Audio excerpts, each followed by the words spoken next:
This year, I've used a $900 Google Pixel 6 Pro, a $1,000 iPhone 13 Pro, a $1,200 Galaxy S22 Ultra, and an $1,800 Samsung Galaxy Z Fold 3.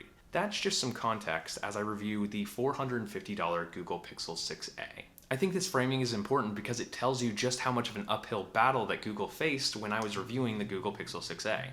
Yes, it is a substantially cheaper phone that trades off a lot of things to reach its $449 price point, but I frequently recommend the A series to friends and family members that are just looking to get a great phone for a reasonable price point. Does that hold up with the 6a? Let's talk about it. This is InnoIso, and this is the Google Pixel 6a review. Let's start by addressing some of the controversy that's been in discussion with the Google Pixel 6a and its display. One of the biggest criticisms that I've seen about the 6a is the fact that it has a 60Hz display, whereas some other mid-range phones have 90 or 120Hz refresh rates. This is an important point for anyone who's used to using a 90Hz or 120Hz refresh rate. But I don't know many people who are switching from a OnePlus 7 Pro and looking at a $449 Google Pixel 6a.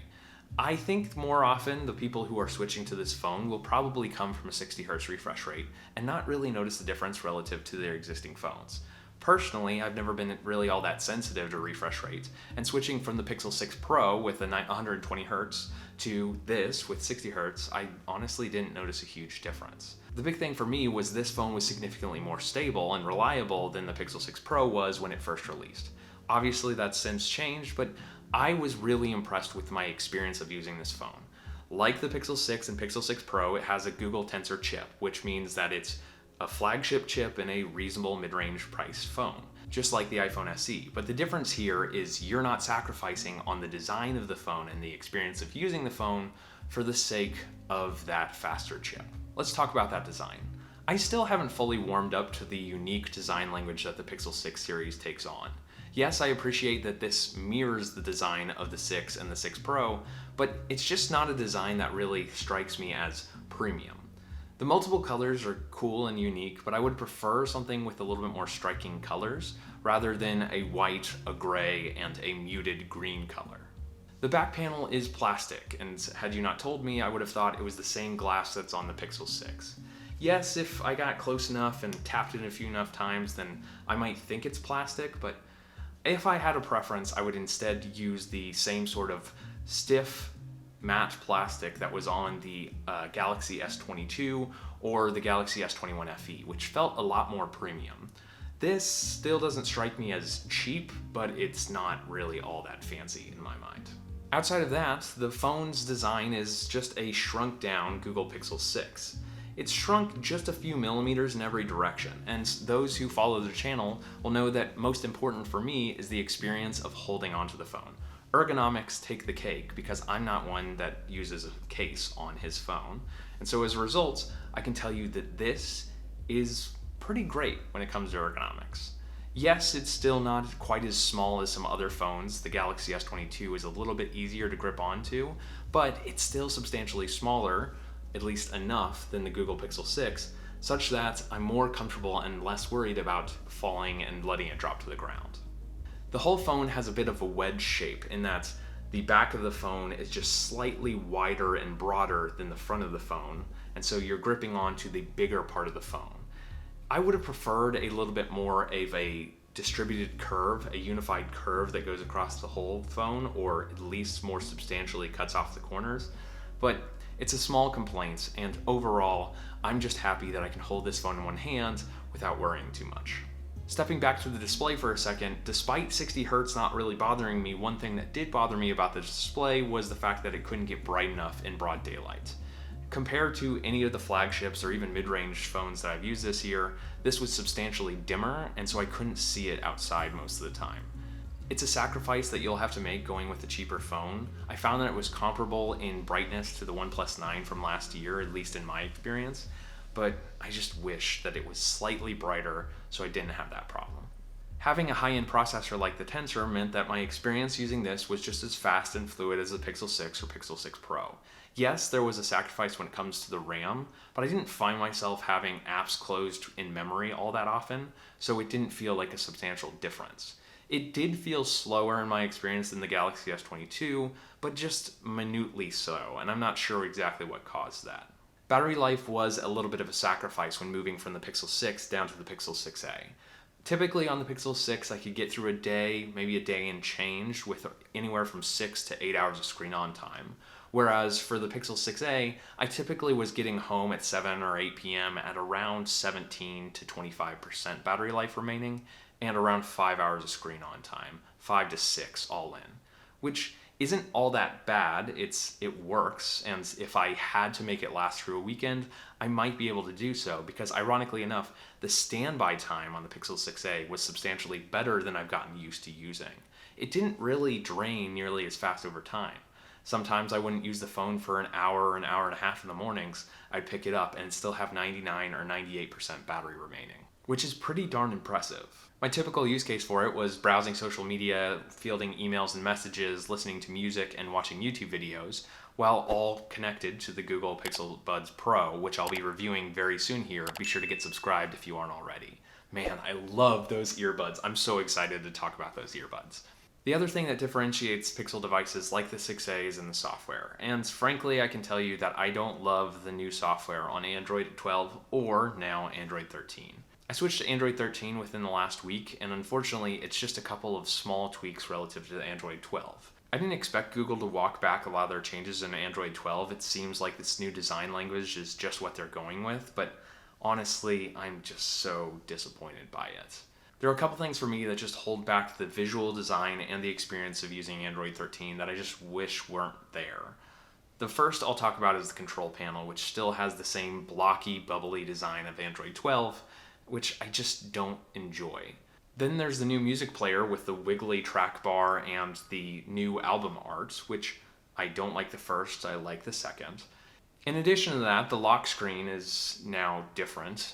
Better, I'm not quite sure. One of the problems that I have with it is the two controls that show up, now home control and the wallet, unfortunately aren't modifiable as far as I can see in the settings, and so I can't swap them to any app that I want, or for example, turning on the camera or the flashlight. Yes, I can get to those through other means, but it really feels like Android's giving up on some of its customization when it comes to the Pixel 6 UI. And as I explained in the Pixel 6 Pro review and ranted about for some time, I still don't love the color palette design of the Pixel 6 UI. This muted fluorescent green is the closest that I could find that matched my background well, but if I had a preference, I'd want something a little bit more bold that sticks out. In addition to that, the phone is not in dark mode, but why the control panel is now dark with a light notification bar, I don't know. If I change it to dark mode, that only changes the notification bar to a dark gray. There's not a really consistent dark mode idea anymore. Instead, it's kind of forced upon you, the color scheme and the dark mode scheme, the way that Google wants it. Finally, let's talk about what Google really pushes with their Pixel series in the cameras. The two cameras here are a standard and a wide-angle lens, both 12 megapixel, and both pretty solid performers. I don't want to say outstanding. My experience with the Pixel 6 and Pixel 6 Pro was very positive, but one thing I've started to notice with more recent versions of the Pixel is there's a more muted and more cool color palette, and it's not nearly as warm, striking, and colorful as my experience with the Galaxy S22 series. I brought this phone on a trip with me to Chicago alongside the Galaxy Z Fold 3. Yes, that phone is substantially more expensive than this phone, but it's also a year old and not really lauded for its camera performance. That phone consistently had more warm, saturated colors than the Pixel 6a, which typically took a cooler, more muted photo. The photos were sharp and consistent, but never really as striking. I did take a lot of night mode shots with this, and it consistently brought a whole lot of brightness out of the photo, but it would probably require a little bit of tweaking before it was social media ready. By contrast, I don't even know if the iPhone SE supports night mode yet. Speaking of which, let's compare this phone to other phones within its price range, the most obvious being the iPhone SE. If you don't care about screen or design, then the iPhone SE is an incredibly impressive phone. I'm just not too impressed by it personally. The screen is tiny and it's not large enough to do anything. Therefore, the substantially larger and more modern design of the Pixel 6a is more usable in my mind. Yes, there are a lot of people that are still married to the idea of small, compact, one-handed phones, and the Pixel 6a is not quite as compact as the iPhone SE, but you are getting a whole lot in the process of switching to it. If I were recommending a phone to a family member, I would almost always push them towards the 6a over the iPhone SE just by virtue of the newer design and the better screen. There are a number of phones in Samsung's Galaxy A line that are comparable in price, but I'm not personally too familiar with any of them. The lowest priced phone that I've used from Samsung is the Galaxy S21 FE, which was also an awesome phone, but is now a couple years old. Since I have personal experience with the Galaxy S21 and S22, I can compare it to those, which at a substantial discount could be more comparable in price to the Pixel 6a. I will always say that a one-year-old flagship is substantially better than most mid-range phones. But if you are wanting a new phone, those aren't really, unfortunately, options. The last comparison that I'll make is to the Nothing phone, which is unfortunately not available in the United States, but I will be coming up with a review here shortly. This is a very, very impressive phone, and it's pretty awesome for a first try, but it's not nearly as mature as the Pixel series, and probably is a little bit more questionable when it comes to long-term support or anything like that. I'm really impressed with the Nothing phone, and if you want me to do a full comparison between these two, let me know down in the comments. But generally, I wouldn't say the Nothing phone is a good option for anyone in the United States because they'd have to import it, there'd be problems with warranty, all those things. Cool phone, but since I'm based in the United States, it's tougher to recommend. Earlier this year, I reviewed the Pixel 5a, which I absolutely loved and thought it was a great entry-level option. But now, Google has officially moved on from its fully metal design to this plastic and metal design of the 6a. I think there's some things lost in this transition. I appreciated the design of the 5a, so I'm a little bit disappointed. But thankfully, the 6a does carry on the torch pretty well with a decent mid-range option, albeit with a worse fingerprint solution. Oh yeah, we've got to talk about the fingerprint sensor. The other common problem that people identify with the Pixel 6a is in the fingerprint sensor, which is the same sensor as the 6 and the 6 Pro. I didn't really have too many problems with my 6 Pro relative to a lot of people, but I do notice that this has a slower fingerprint sensor than what I'm used to in, say, the Galaxy S22 series. Yes, it is generally accurate. I usually am able to log in on the first try, but sometimes it takes moving my thumb around just a little to get it right. It's overall a better experience for me than, say, Face ID, and it's about the same or on par with my experience of using the Pixel 5a, the rear-mounted fingerprint sensor. But one big problem that I do have with it, or I do notice with it, is if I just lock the phone and I realize I need to unlock it again, putting my finger on the front of the display does not work. Instead, I have to wait for the screen to unlock, either by double tapping the screen or by pressing the lock button before it's active, or lifting it up to me. The fingerprint sensor is only active when the screen is on or the always-on display is on. Let's talk about the bottom line. If you are looking for a great phone in the $400 price range, yes, I would generally recommend a one-year-old flagship if you're willing to go for a refurbished model. Instead, if you need something new and you are open to the Pixel series, then the Pixel 6a is the best phone out there at that price range. I've not used any other phones that are quite impressive and give you this much value for this low of a price. It's an incredible phone, and I'm really excited.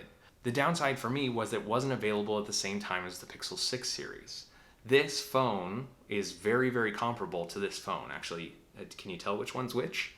They're very similar phones. Now, you do get some additional benefits going with the Pixel 6, and it has seen substantial price drops, so you might be able to get it brand new for, say, $500.